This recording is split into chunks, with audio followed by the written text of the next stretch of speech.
sudah pun berada di sini. Tak lain tak bukan Dr. Sharifah Mazlina. Apa khabar? Alhamdulillah. Assalamualaikum warahmatullahi wabarakatuh. Tini dan semua pendengar-pendengar radio IMR. Nampaknya ramai sebenarnya ni doktor. Tak sabar sangat dah ni. Dah bertanya-tanya. Okey doktor, tajuk kita pada hari ini adalah ada berani? Ada berani kasih dengar.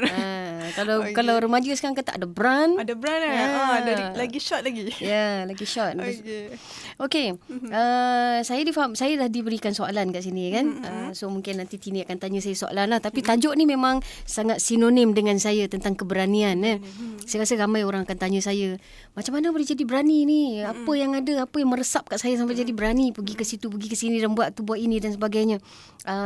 Mungkin saya boleh terus jawab lah soalan pertama kan. Dia kata, you minta saya memberikan definisi berani dari sudut pandangan saya.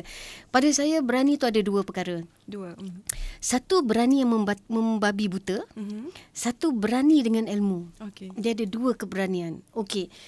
Kita cakap yang negatif dulu lah. Sebab kita nak cakap benda tu sikit, lepas tu kita nak lupa kan. Jangan pakai benda tu lagi. Okey, berani yang tanpa ilmu atau yang membabi buta ini selalunya mengikut emosi. Okey, contohnya kita tengah marah, orang potong kita, bawa kereta, dan orang tu pula menyakitkan hati kita. Tiba-tiba datang keberanian nak lawan dia balik, nak challenge dia. So kita pun kejar kereta tu. Padahal hakikatnya kita mungkin perempuan, mungkin tak sekuat itu, mungkin kita buat kereta kancil je, nak potong kita tu mungkin kita lagi besar. Tapi tiba-tiba datang keberanian yang mendadak ni hanya sebab nak balas dendam, hanya sebab ikut emosi. Ini yang saya kata berani yang makan diri, bahaya. Tak elok dibuat. Sebab tu dalam Islam pun kita selalu kata jangan buat satu tindakan, jangan buat satu keputusan ketika kita sedang beremosi. Kan disuruh ambil wuduk dulu supaya tenang. Sebab keberanian yang wujud itu akan membawa musibah yang besar. Sebab keberanian yang tanpa beralaskan minda, akal fikiran dan kewarasan dan ketenangan untuk berfikir dan menguji kemampuan sebenar. Boleh ke aku buat? Tak boleh ke? Itu bahaya. Saya bagi contoh lagi keberanian yang mendadak begini, yang dalam keadaan negatif. Contoh, kadang-kadang terlalu ikut emosi. Kita banyak tengok kes apabila berlaku lemas. Adik lemas, abang datang berani nak tolong, sedangkan abang tu sendiri atau kakak tu tak tahu berenang sebenarnya. Tapi timbul keberanian, terjun dekat dalam air tu nak selamat. Akhirnya dua-dua mati. Ini yang saya kata keberanian begini sangat bahaya, sebab selalunya keberanian begini memang berakhir dengan musibah. Jadi kita kena berhati-hati. Sebab tu keberanian jangan terus, kalau kita tiba-tiba datang berani tu, berhenti dulu.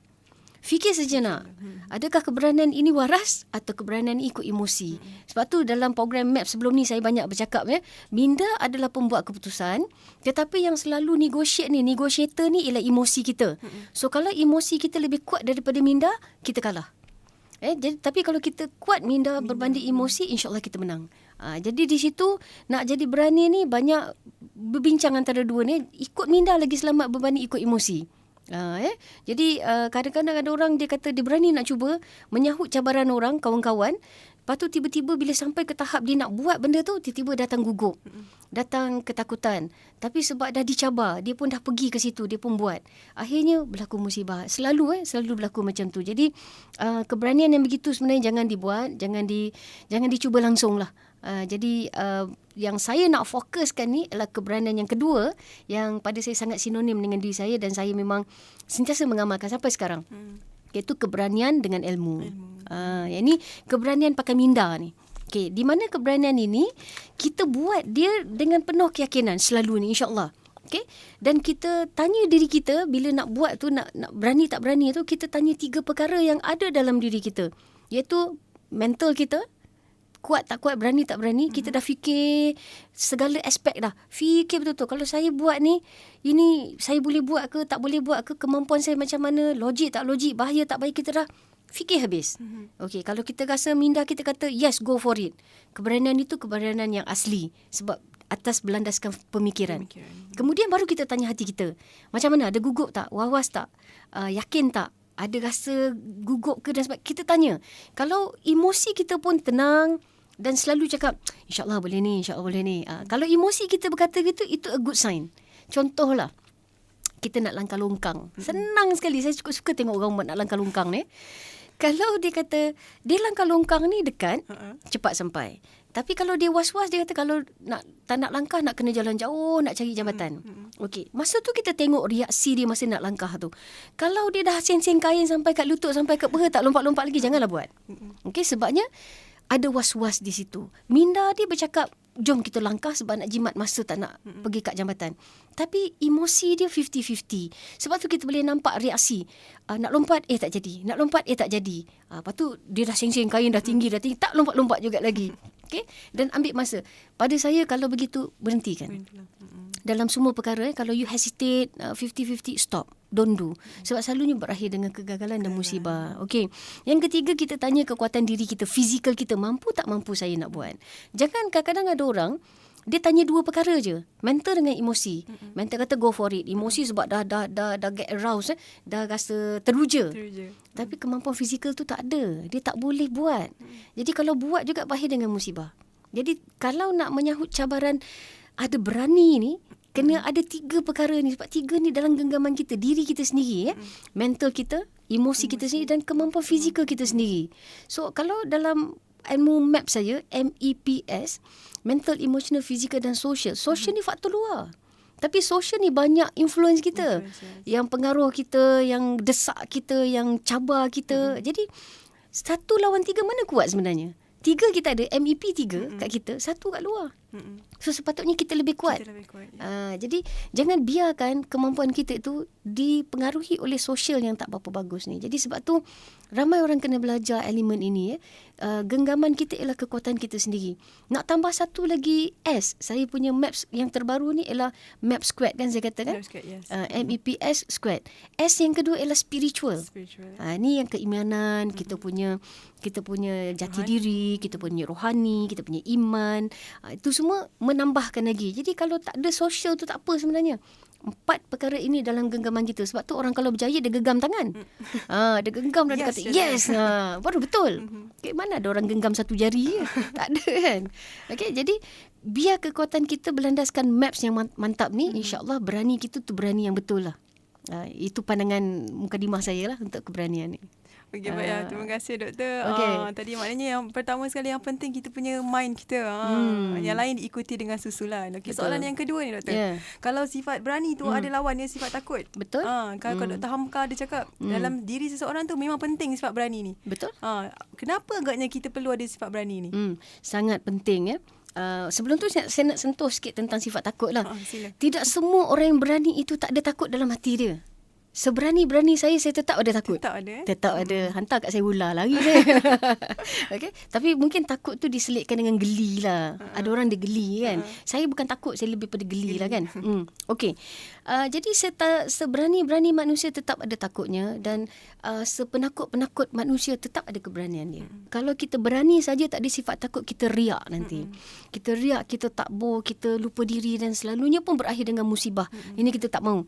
Jadi sangat digalakkan semua orang ada takut dalam diri dia. Jangan berani sangat-sangat. Bahaya. Baik. Jadi kalau you kata tadi soalan you kata kenapa perlu kita ada sifat berani? Sangat mudah. Bila kita ada sifat berani, di situlah kita akan memaksimalkan potensi diri. Bayangkan kalau you tak berani, you takkan nak cuba apa-apa pun. Betul. Duduk je lah tunggu. Okay, jadi katak bawah tempurung. Jadi orang yang tak ada pengalaman hidup. Sebab semuanya nak buat takut. Itu takut, ini takut, mengembara takut. Nak keluar pada rumah pun takut. Tak ada benda lah kita buat. Hidup kita tu macam naik bot je lah, tunggu je lah. Karam-karam lah bot tu. Okay, jadi ruginya orang yang tak ada sifat berani kerana dia tidak akan dapat menikmati hidup tu dengan lebih berwarna. Jadi sama je. Jadi pertama, orang yang tak ada keberanian ni dia selalunya tak dapat memaksimalkan potensi diri. Jadi rugi dia. Yang kedua, selalunya orang yang tak ada keberanian ni dia tak dapat merealisasikan impian dia. So impian tinggal impian saja. Okey, jadi angan-angan mak jenin lah. Okey, rugi berangan nak tu, berangan nak ni tapi nak buat takut.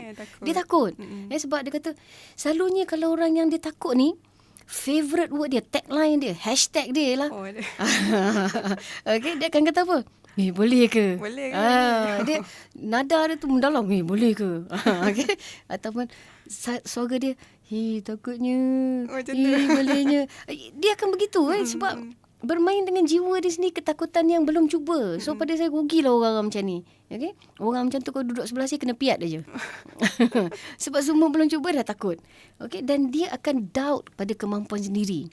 Bila tak ada keberanian, you sendiri tak yakin dengan kemampuan diri. Sebab tu you kata boleh ke? Dan orang begini juga, bila tak ada keberanian, akan wujud perasaan was-was banyak dalam diri dia. 50-50. Okay, dia akan kata, tu yang saya kata tadi, kegemaran untuk sebut tu lah, dia kata boleh ke? What if? What if? Dan dia selalu teragak-agak sama ada dia akan lebih fikir pada apa orang kata. What if tak jadi? What if jatuh? What banyak if gagal? Banyak sangat berkalau-kalau. Jadi benda ni tak sihat. Sebab tu dia akan jadi orang yang was-was. Okey. Yang seterusnya, orang yang tak ada keberanian ini, dia tak akan dapat mampu untuk meningkatkan keupayaan diri dia sendiri. Dan dia akan bergantung hidup pada orang lain. Segala-gala nak tunggu orang buat. Segala-gala nak tunggu. Saya bukan feminis. Sekali-sekala perlu. Sebab kadang-kadang orang perempuan kata, tak boleh lah, ni kerja orang lelaki ni. Itu satu ayat yang saya kata agak sinonim. Minta maaf orang lelaki di luar sana. Okey, kita ada kamera rakam hari ni kan. Okey. Dia rakam orang lelaki pula ya. Yang rakam lelaki, nasib lah dia. Okey. So, kita akan cakap pasal ini orang lelaki buat. Kenapa mesti kita limitkan benda tu mesti orang lelaki buat? Habis orang perempuan ni dijadikan Tuhan untuk apa? Adakah kita hanya untuk diam dan menggantung hidup begitu saja? Tidak. Kita masih boleh. Zaman Rasulullah wanita pun pegang pedang. Wanita pun pergi ke perang. Jadi kenapa mesti tutup keberanian yang ada? Itu saya kata akan menutupkan potensi diri. Ya? Jadi kemudian kita kalau tak ada keberanian, di situ juga kita akan jadi manusia-manusia yang senang sangat ditindas, senang sangat ditipu, senang sangat dianyanya, senang sangat di segala-galanya lah. Sebab kita tak ada keberanian. Tak berani bersuara, tak berani menegakkan kebenaran, tak berani untuk tampil ke depan, tak berani nak mencuba, tak berani nak meluahkan kata-kata, tak berani nak meluahkan perasaan. Sebab itulah contoh wanita-wanita yang kena abuse. Kanak-kanak yang kena dera. Sebab apa? Tak berani. Tak berani nak menyuarakan. Kanak-kanak yang kena dera tak berani menyuarakan cerita pada cikgu sekolah. Sebab apa? Takut lagi balik kena. Tapi kalau you tak berani untuk keluar, you akan berterusan hidup macam tu. Akhirnya beri kesan psikologi. Maka jadilah dia skizofrenia bila dah besar dan sebagainya. Sakit jiwa, sakit mental. Hanya sebab tak berani. You kena ada one step, berani step forward, keluar dari dunia gelap itu untuk beranikan diri mencari cahaya. Ini sangat penting. Okey. Kemudian orang yang tak ada keberanian, dia tak akan pergi jauh dalam hidup dia. Kat situ je lah, kat kampung je lah. Kalau kat kampung je lah. Kalau kat rumah je lah. Dia tak akan pergi lebih jauh sebab tak berani menungkak arus, tak berani mencuba dunia baru. Kadang-kadang saya tengok orang yang tak berani makan pun ada. Oh, ada? Oh, saya tak kena makan nasi je. Okay. Saya tak berani nak cuba makan ni. Tu saya kata hashtag mulut dia tu akan cakap tak berani. Tak ada, saya tak berani ni, saya tak berani. So menyakitkan telinga bila mendengar benda macam ni. Okay? Sebab segala-galanya tak berani. Dan akhirnya orang begini tak akan capai kejayaan lah. So pada dia akan lebih mudah dengan happy dengan apa yang ada. Cukuplah syukur lah. Sebab dah yang selesa dengan yang norms dalam hidup ataupun yang hakikat semua orang akan lalui ialah selepas SPM habis kerja. Okeylah. Sebab tak berani masuk universiti sebab nanti nak kena duduk sendiri, duduk jauh daripada mak bapak. Banyak sangat kategori tak berani ni dalam kehidupan kita. Begitu juga kalau tak berani nak cuba sesuatu baru, contoh nak berniaga. Bila semua tak berani, sebab tu kita tak pergi jauh. Kita tengok bangsa Cina macam mana mereka berani letak duit. Walaupun simpanan ni banyak tu saja, tapi dia guna, dia laburkan untuk buat perniagaan. Dan dia nekat, dia buat sampai berjaya. Sebab tu orang Cina kalau dia buat sesuatu, dia buat, orang kata genggam api biar sampai jadi bara. Memang dia buat menjadi arang. Memang dia buat betul-betul. Nekat. Rugi-rugilah. Sebabnya, that's a say in Englishnya kata, kalau saya terjemahkan, kalau kata kalau you tak cuba, you takkan dapat apa-apa. Tapi kalau you mencuba, lepas tu you gagal, you tetap dapat sesuatu, iaitu pengalaman. Itu sangat penting. So kita kena cuba. Satu keberanian ni pada saya satu simbol yang sangat besar dalam hidup. Untuk siapa saja. Selagi you tak berani, you takkan pandai. Dan saya rasa pengalaman saya yang pertama, saya rasa saya buat keberanian saya ialah bila saya belajar berenang. Itu sekejap lagi, Doktor. Jadi kita nak kan kita cerita pasal tu. Macam mana saya boleh berenang, saya lemas dan lepas tu saya berani. Memandangkan Doktor dah bercerita sikit mengenai itu, kita move kepada soalan ketiga ni, Doktor. Okey, boleh. Setiap seorang tu kalau nak mengejar matlamat dia, mesti ada memerlukan keberanian. Betul. Agaknya apa perkara yang Doktor buat tu yang memerlukan keberanian? Okey. Nak mengejar keberanian ni dia kena nekat lah sebenarnya. Dia kena nekat. Tapi ada cara untuk mengejar keberanian ni. Ada teknik dia. Jadi kalau saya nak ajar, pertama kita kena ada ilmu. Okay, saya bagi 5. Ni soalan ni yang soalan keempat ni, soalan ketiga. Apakah perkara yang memerlukan keberanian doktor yang pernah dibuat? Ni yang saya buat lah. Okey, kita cerita berenang tadi. Cerita berenang. Apa benda yang saya dah buat yang menunjukkan saya ni berani lah. Okey. Sebelum saya cerita apa benda yang saya dah buat. Okey. Saya cerita dulu apa benda kelakar yang pernah berlaku sebab saya tak berani. Okay. Masa saya dekat buat first degree dulu di UPM, saya buat sport science, saya suka pendidikan jasmani. Okey. Ada satu bidang subjek wajib ambil itu berenang. Kemahiran air. Jadi saya ni memang tak kerti berenang dulu dan saya ada pengalaman pernah kena lemas masa saya kecil-kecil. Masa kecil lah, sebab tu saya tak suka dengan aktiviti air. Saya pernah jatuh dekat tasik, pergi ramai-ramai dengan cousin-cousin, adik-beradik, bercuti sekolah, excited sangat. Naik bot 16 orang sekali naik satu bot yang kecil je. Bot kayu dayung tu dekat tasik. Sorry. Apa yang berlaku? Saya paling kecil masa tu, 6 tahun. 6 tahun. Yang naik semua, bot, berlari terkejut atas bot. Balik bot tu. Tak sempat pergi mana pun.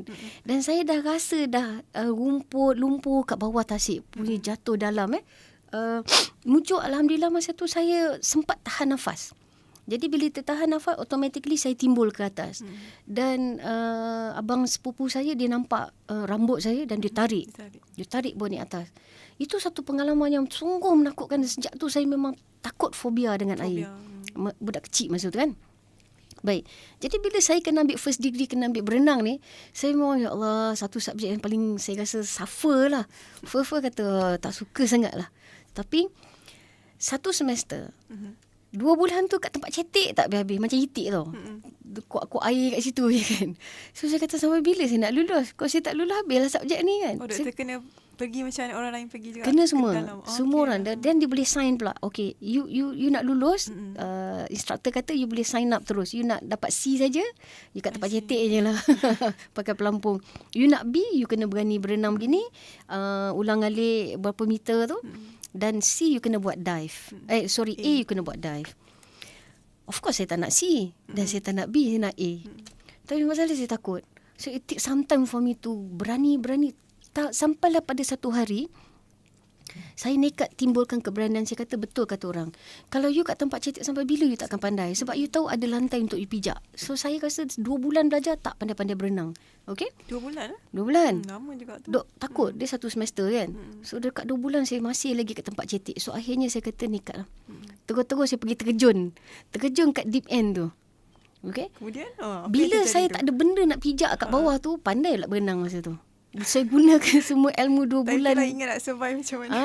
Bila dah 2 bulan dah belajar, teknik semua dah tahu. Cuma setiap kali bila kita ada tempat cetek lantai nak berpijak tu, kita jadi macam berpaut pada keselamatan yang kita berpijak, nak berdiri. Betul. Okay? Bila pergi deep end, tak ada tempat nak berdiri, pandailah saya menguak masa tu. Okay, berkayuh, timbul juga saya. Akhirnya, saya dah boleh berenang. So, sejak hari tu, saya seronok berenang di deep end. Dan saya pergi ulang alik mula tempat yang jarak yang pendek. Lepas tu, makin jauh. Dah tak pandang je dah tempat shallow tu dah. Tengok yang siapa yang masih tak berani lagi, saya duk ejek dia. Alah kat sini. Jadi itik je lah. Usik-usik kawan-kawan kan. Dan di situ, baru saya nampak sebenarnya kita takkan berani selagi kita tak cuba. Okey. Jadi, dalam formula map saya bagi satu formula khas untuk hari ni siapa nak wujudkan keberanian ni. Formula saya simple. SIMPLE. Simple Simple. So, S yang pertama, you kena ada skill. You ada skill, insyaAllah you berani. You tak ada skill, memang you tak berani ya. You kena ada skill. Saya ada skill main ski, sebab tu saya berani pergi tempat gunung, salji dan sebagainya. Saya develop, you kena ada So, SI. I yang kedua ialah ilmu lah. Okay. So, in order to dapatkan skill yang bagus, kita kena belajar. Kan? So you kena ada ilmu. You ada ilmu, insyaAllah you akan beranilah. Kalau bayangkan kalau you tak ada ilmu tentang electricity, you berani tak nak pergi repair wire? Panggil orang kan. Sebab kita tak ada ilmu. Betul. Bila kita ada ilmu, tak payah panggil orang. Kita boleh buat semua sendiri. Ni kita takut belum apa-apa, ni kan kena elektrik, mati aku ni kan. Dah takut kan. Sebab kita tak ada ilmu. Tapi kalau kita ada, insyaAllah kita berani. Okay. So SIM. M ialah mencuba. You kena mencuba. Sebab selagi you tak cuba, you takkan berani. You tak tahu kemampuan. Sebab tu macam contoh cerita saya terjun di deep end. So saya cuba. Baru saya nampak, boleh buat sebenarnya. Okey. Kemudian P, SIMP. P kena ada pengalaman. Bila you dah cuba, automatically you ada pengalaman. Macam saya cerita tadi, saya kata orang yang tak mencuba, dia tak dapat apa-apa. Orang yang mencuba, walaupun gagal, dia ada pengalaman kat situ. Pengalaman gagal. Dan gagal tu mengajar dia pun, jangan buat macam ni. Ini cara dia. So, kegagalan itu is the best tuition. Tuition yang terbaik untuk kita. Sebab kita tahu, cara ni salah. Let's do another way. Sampai you berjaya. So, you kena ada pengalaman. Last kali, evaluate. Selalulah evaluate you punya performance. Okay, sorry. L, kita ada L. SMP L. L is latihan. Nak baguskan skill kita, kena berlatih selalu. Latih. Sampai you jadi expert. Okay? Dan akhir sekali, E, always evaluate. Kenapa kita kena evaluate ataupun menilai diri kita? Sebab bila kita evaluate tu, di situ kita mengurangkan riak kita. Adakah kita ni bagus? Kita cekap ke? Secekap manusia mana pun, dia tetap ada kelemahan, ingat? Okay, jadi jangan kita tak evaluate diri kita. Jangan kita ingat kita pandai. Banyak orang pandai daripada kita. Jangan ingat kita hebat. Banyak orang hebat daripada kita. So, always evaluate. Dan orang yang selalu buat evaluation, maknanya sebelum buat, dia check, dia semak, dia jaga peralatan, dia uji, dia evaluate segala benda. Dari diri, peralatan, semua. InsyaAllah untuk selamat. Tapi orang yang tak buat evaluation, dia overconfident, ingat, saya dah expert, saya bagus. Tak payah check lah ni semua. Berakhir dengan musibah. Okay, so evaluation. So ni saya punya formula. Ingatlah simple. SIMP ali. It's a simple thing. You buat benda ni, insyaAllah you berjaya. You akan dapat keluarkan diri you daripada kepompong ketakutan tadi. Sebenarnya saya dah jawab soalan 5 ni. Bagaimana nak wujudkan sifat berani tu. Okay. Tak apa. Now saya nak beralih kepada apa keberanian yang saya dah buat. Okay. Bila saya dah ada simple formula kat diri saya, okey, sekarang apa benda yang saya dah buat? Saya dah buat semua dah. Saya dah tak tahu apa nak buat lah.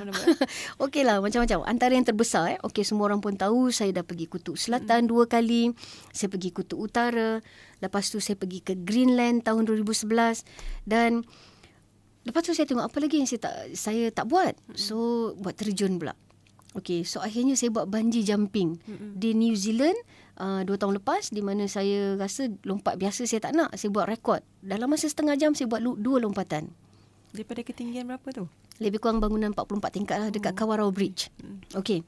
So saya lompat kat situ, memang nekat, tak ada pengalaman, tak ada apa-apa, tapi saya cuba gunakan simple saya ni dan saya kata okey, I think I can do. Saya nak cuba sebab saya nak pengalaman. Okey, dan saya pergi, saya terjun dan saya rasa bila saya kata saya nak buat rekod setengah jam 2 lompatan, of course lah, saya evaluate diri saya, boleh ke tak boleh dan sebagainya. Saya tengok video orang buat dan sebagainya. Saya kata kalau orang boleh buat, takkan saya tak boleh buat. Okey, di situ akhirnya saya cuba. Alhamdulillah, so dah ada pengalaman. Berani tu. Memang kalau tengok seram lah. Kalau tengok video pun nampak tu seram. Kalau tengok video seram, kalau saya tengok orang lompat pun kata, ya Allah, aku nak lompat ke ni? Tapi saya melawan, saya kata no. Saya kena cuba. Saya nakkan pengalaman baru dalam hidup saya. So saya pun buat. Alhamdulillah, bila saya dah terjun tu, saya kata menambah satu lagi pengalaman hidup saya dari aspek keberanian. Sebab pada saya kalau tak cuba, tak ada pengalaman hidup. Betul. So saya dah cuba dan saya rasa okey, saya dah melalui satu lagi. Sebab tu yang kelakarnya tentang saya buat bungee jumping ni, saya kata orang yang bunuh diri terjun bangunan ni hebat betul lah. Sebab dia betul-betul berani. Dia dah nak mengakhirkan hayat dia. Kalau macam doktor mesti ada pakai ni kan. Kita tentu ada tali, ada ikat. Ni terjun tak ada apa benda, terjun. Dan dah lah you terjun. Lepas tu you mati kat bawah tu. Memang terror dia.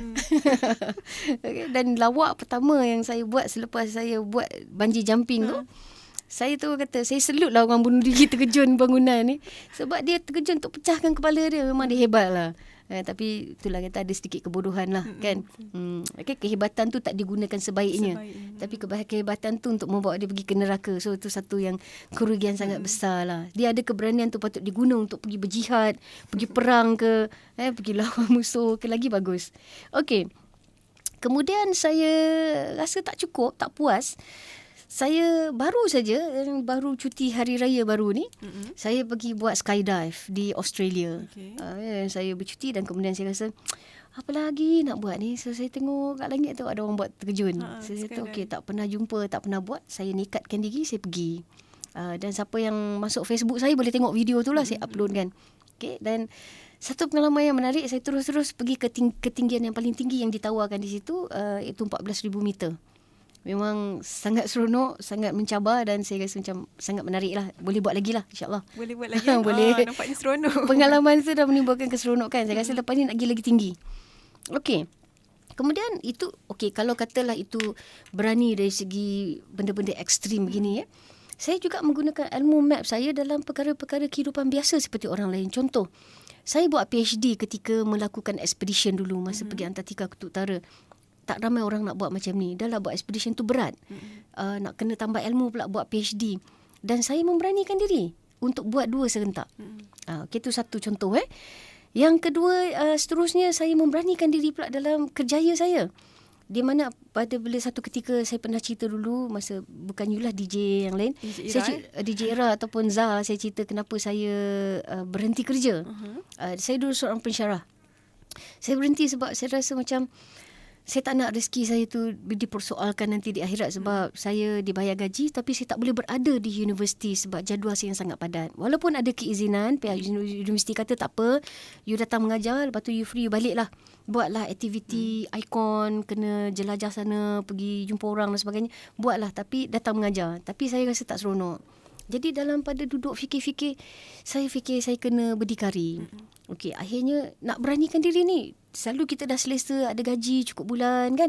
Sekarang sebab saya fikir antara dua ni, nakkan keberkatan dengan berani tak mencari rezeki, ada company sendiri, buka konsultan, nak bagi gaji orang pula lagi, nak cik gaji untuk orang pula. Jadi saya menggunakan simple formula saya ni juga. Akhirnya saya lihat saya ada kekuatan. Dan Alhamdulillah sampai sekarang saya berdikari sendiri. Okay, jadi itu keberanian. Ada orang tak berani. Dia kata, tak beranilah nanti. Tak boleh ni. Nanti tak ada duit ni, mati tak ada gaji, nak bayar kereta, nak bayar rumah. Orang takut macam-macam. Jadi saya belajar juga ilmu daripada orang Cina. Tengok sana, tengok sini. Dapatkan ilmu lah. Jadi kena wujudkan keberanian tu. So nekat jugalah.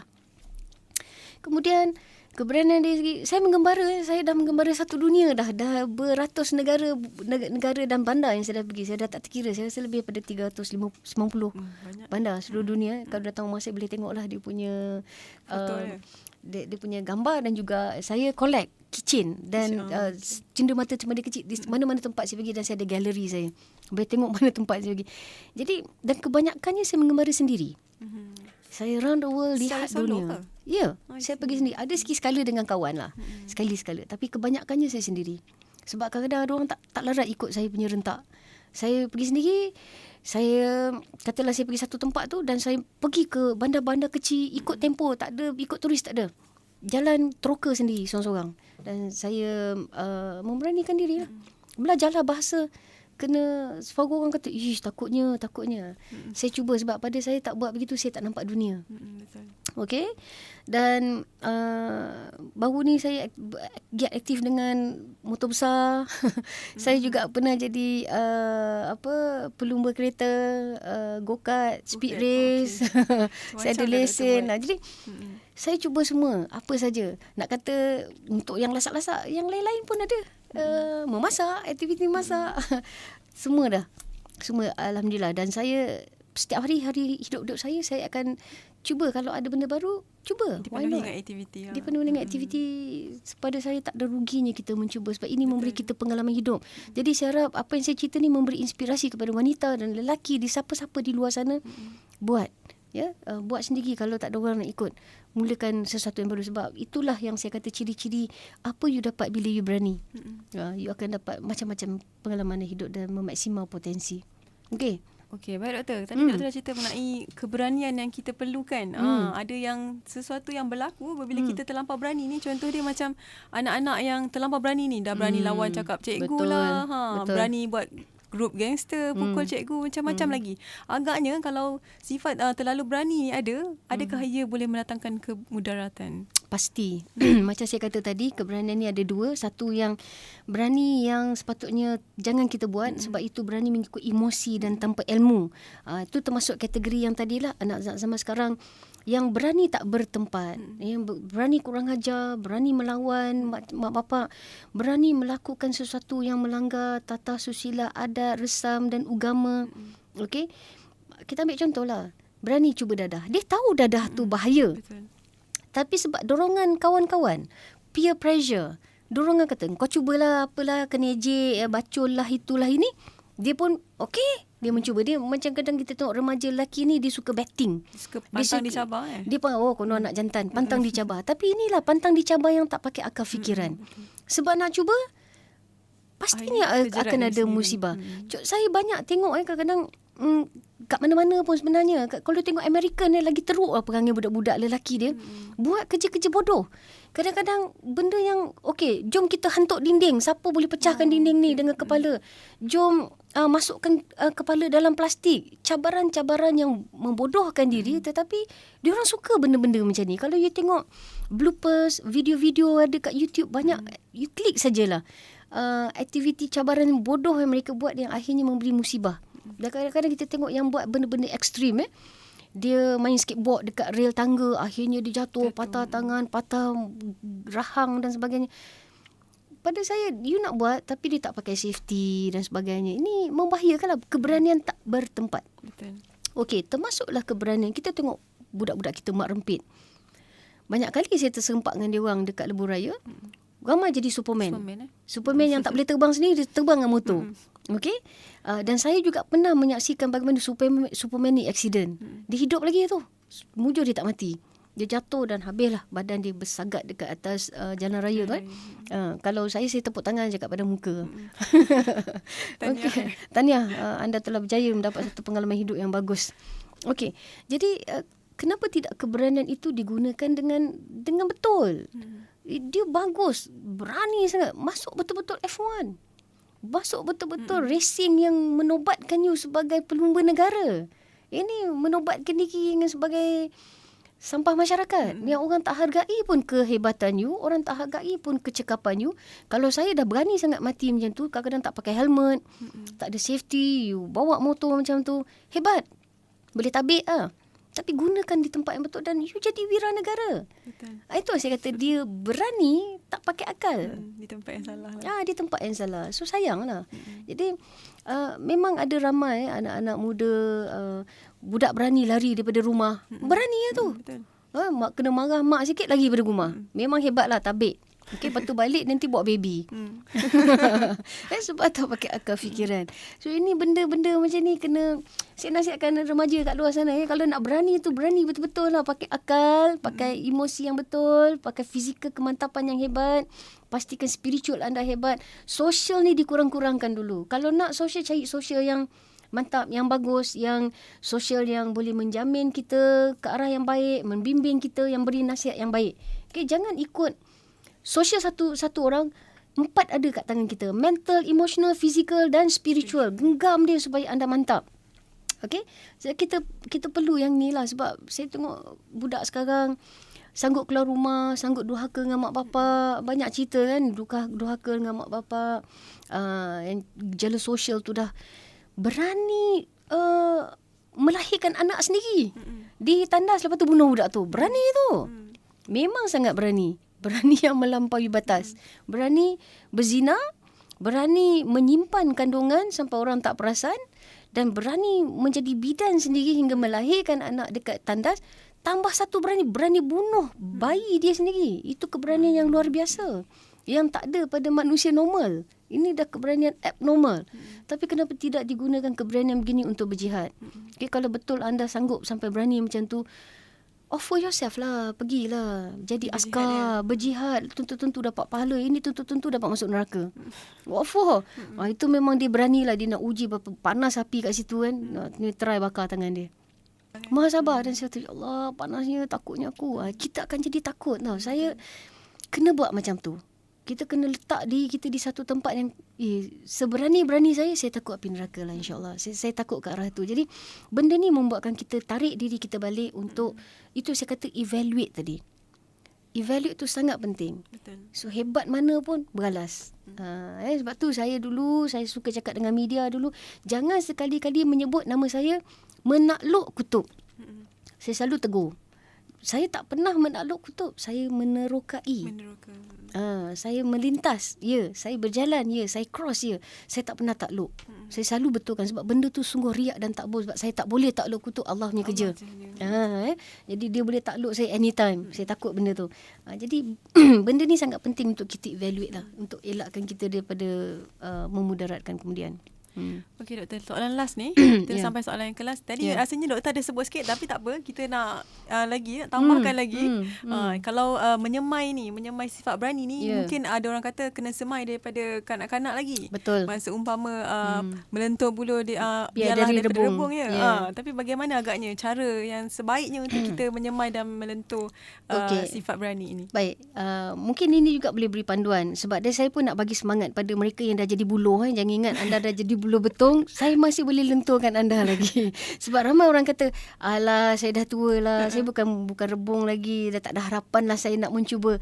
Jangan kecil hati. Ada caranya macam ni saya nak lenturkan bulu betung ni. Tapi sebelum tu saya nak jawab dulu tentang melentur bulu. Betul. Kita harus melentur buluh ini atau kanak-kanak ni dari awal bersifat berani. Saya bila cakap benda ni memang saya akan sedekahkan Fatihah buat arwah ayah saya, Syed Abdul Qadir binti Kursi Ahmad. Kerana beliaulah saya berani. Saya rasa arwah ayah saya dia belajar dari kesilapan mendidik. Kakak yang sulung mungkin takut, kakak nombor 2 mungkin takut, dia biar sebab adik-adik perempuan ramai ni. Okey. Sebab anak perempuan jadi dia asuh cara lembut, tak itu tak boleh lama-lama dia fikir sampai bila anak dia ni akan nanti bergantung hidup pada dia. Jadi dia kata mungkin saya sampai anak yang keempat ni sebelum dapat adik saya 2 lagi ni kena ubah teknik mendidik. Saya ni kena diberikan keberanian. Memang saya lain pada adik-adik yang lain sikit. Berani saya terlebih-lebih. Macam mana dia asuh saya pada kecil? Bapak saya suka buat pertukangan. Dia ada kreatif. Bila malam free tu dia akan buat lah. Sebut je nak apa. Saya nak lampu belajar. Dia akan modify daripada tin kosong dan ambil lampu, dia buat wiring, dah jadi lampu. Dia suka hasil tangan dia. Saya rasa dulu saya ahli sukan ni semua piala-piala saya tu dia buatkan stand. Kasih sayang cara begitu. Baik, masa saya kecil umur 3-4 tahun, dia akan suruh saya pergi ke store room bila time dia nak buat kerja sambil tengok TV tu. Dia panggil saya, dia lukis gambar spana. Dia cakap, okey anak abah pandai kan? Anak abah pergi kat store. Sebab lampu tak ada switch tinggi. Anak abah berani masuk cari benda ni. Bentuk dia macam ni. So saya pergi. Bila kakak saya mula buat hantu dia tu. Hantu. Kena jentik lah. Dia kata, diam. Jangan nak takutkan adik kamu. Kata. Saya pergilah. Dengan gelap gelita, mata terbeliak, meraba-raba cari dalam tu. Saya rasa, bayangkan apa yang dia cakap. Bentuk dia macam ni. Saya bawa balik. Kalau saya bawa balik barang tu salah, dia akan kata, pandai anak abah. Kat sebelah tu aja satu lagi. Dia tak kata salah apa. Saya pergi lagi. Kalau kakak saya nak takut-takutkan lagi, dia kena piat. Okay? Sampai saya dapat, bila saya dapat je dia puji saya. Dan dia susah nak beri pujian. Pujian tu buatkan saya rasa, yes, appreciate. So, saya nampak dia mendidik saya jadi berani. Contoh nak ambil, itu kecil-kecil dia tak berani budak siapa-siapa takutkan saya. Dia suruh saya explore, dia suruh saya pergi ambil tu. Apa dia buat, dia ajar, dia suruh saya berani. Okey, naik tangga, cuba. Okey, kemudian contoh ni sampai berdepan dengan orang. Saya ingat masa saya darjah 6 nak buat IC, pergi nak buat IC kena dengan bapak lah. Tapi bila nak ambil tu, buat surat tu, dia suruh saya pergi sendiri. Bawa surat ni dia bagi authorized letter. Saya pergi explore, jumpa orang, tanya dia, saya timbul keberanian untuk bertanya orang. Saya dah diberikan pendedahan macam tu. Dia suruh sampai saya boleh buat. Kalau gagal lagi, dia pergi lagi. Dia tunggu je dalam kereta. Okey, jadi keberanian begitu mengajar kita berdikari. Betul. Tapi kadang-kadang mak bapak sekarang ni terlalu semua nak jaga, semua nak buat sendiri, spoon feed. Jadi budak-budak jadi macam terlalu terkongkong. Jadi dan kanak-kanak sebenarnya tak tahu pasal hantu. Siapa yang hantu sebenarnya kat rumah tu? Orang yang cakap ada hantu tu. Siapa yang cakap, hantu, dialah hantu. Dia hantu. Sebabnya, bila bayi tu baru lahir, otak dia zero. Dia tak ada input apa. Yang instilkan bunyi menakut ni ialah kita. Jadi, bila dia nak pergi, sebab malas nak pergi tarik budak tu merangkak, kita nak duduk relax tengok TV, budak berjalan sikit, kita kata, hantu, bunyi anjing bunyi tu, budak tu pun patah balik. Jadi yang dia takut sebenarnya dengan hantu ke dengan bunyi tu? Dengan bunyi. Jadi siapa hantu sebenarnya? Orang yang membuat. Orang yang buat tu lah, mak dia ke bapak dia ke. Jadi asuhan itu kita mendidik dia jadi seorang penakut. Sebab tu dia akan membesar dengan stigma macam tu juga. Jadi kita sebenarnya create generasi akan datang sebagai generasi yang sangat penakut. Sebab tu kita tengok budak sekarang tak macam anak-anak kampung dulu. Tak seperti orang-orang zaman dulu. Kalau lelaki semangat perwira, anak jantan dia kata kan. Sekarang ni cakaplah anak jantan pun dia kata, bilik apa ku? Selamatkan diri dulu. Dia tak ada terima sahutan macam tu. Kalau dulu anak lelaki mesti hebat. Mesti berani, mesti keluar. Sekarang anak lelaki saya tengok gelap pun takut nak pergi. Takutlah. Lampu tak ada tak nak. Sebab penakut. Siapa asuh? Keluarga. Ditakut-takutkan, dimomok-momokkan. Jadi keberanian itu akan hilang dengan sendiri. Sebab it's all from the upbringing. Minda kita ingat. Minda masuk yang negatif, negatif semuanya. Minda masuk yang positif, insyaAllah positif semuanya. Sebab tu, kalau bercakap pasal keberanian, saya berani cakap lah. Asuhan saya diasuh dengan cara yang berani. Saya memang banyak diberikan exploration oleh Al-Rahai. Bapa saya memang begitu. Mak saya memang sayang. Janganlah budak ni, kesian dia. Tapi bapa saya menukar sistem tu. Supaya anak-anak dia selepas saya dah adik-adik, dia ajar supaya berani. So, itu bezanya asuhan. Kena buat daripada kecil. Sangat penting. Baik, Alhamdulillah. Nampaknya kita dah mendengarkan pelbagai motivasi, nasihat dan bermacam-macam lagi. Okey, baiklah doktor. Sebelum kita mengakhiri kita punya segmen kita pada petang ni, agaknya last nasihat doktor untuk para pendengar kita. Okey, pada pendengar saya yang di luar sana, anda semua adalah seorang yang bijaksana. Okey, kita nak bijak sana dan bijak sini lah sebenarnya. Bijak sini, bijak di bijak di sini, bijak di dunia, bijak sana, bijak di akhirat. Jadi kalau kita cakap pasal aspek keberanian ini, jangan sekali-kali kita mengurangkan keberanian kita dan jangan sekali mengurangkan keberanian orang lain. Okey, mengurangkan keberanian orang lain tu macam saya kata, kalau ada anak-anak, jangan takut-takutkan, jangan momok-momokkan dia. Bagi dia ada exploration, experiential, bagi dia rasa, bagi dia cuba. Jangan kita takut-takutkan dia sebab dia akan membina kanak-kanak ini, remaja ini, budak ini akan jadi orang yang penakut. Jadi dia kena mencuba sesuatu dalam semua perkara. Tetapi ada perkara yang perlu dilakukan, iaitu masukkan ilmu. Jangan bagi, pergi cuba. Pegang pisau. Pegang itu, buat ini. Tak boleh. Dia harus disemaikan dengan ilmu. Ada sebab kita suruh dia. Jadi kita suruh dan kita asuh dia. Okey? Okey, ambil ni, bagus. Pandai anak Abah. Sebab apa? Abah suka anak yang berani macam ni. Supaya nanti kalau kata blackout, dah tak takut. Okey? Jadi kena ada asuhan, ada pemahaman, ada didikan di situ dan diberi ilmu supaya keberanian itu bertempat. Okey, ingat saya dah kata tadi ada dua keberanian. Satu yang keberanian berilmu, satu keberanian tak berilmu.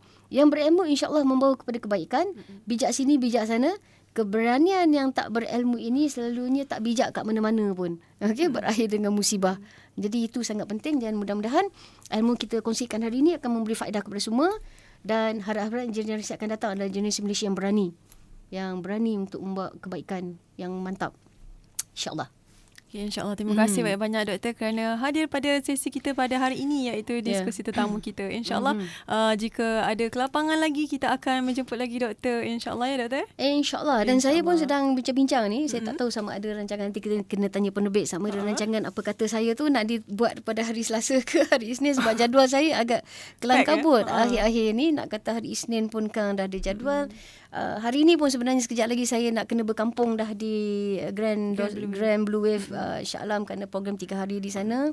Dan selepas tu minggu depan pun mungkin tak sempat. Mungkin sempat hari Selasa lah kerana saya akan berangkat ke Thailand. Ada convention di sana sebagai duta produk dan kita akan cubalah ke udara seberapa yang sempat. InsyaAllah. Apa-apa hal pendengar dengar pengumuman daripada DJ Tini ataupun mana-mana DJ yang beritahu bila saya akan ke udara lagi. InsyaAllah kita akan update dari masa ke semasa. Okay, don't worry ya. Okay, baiklah. InsyaAllah kita akan bertemu lagi apabila ada masanya, ada rezekinya. Kita akan berhenti di sini. Saya akan peringatkan anda, Acha dan Irwan Shah teruskan mendengar IMR FM, peneraju Survival Ummah.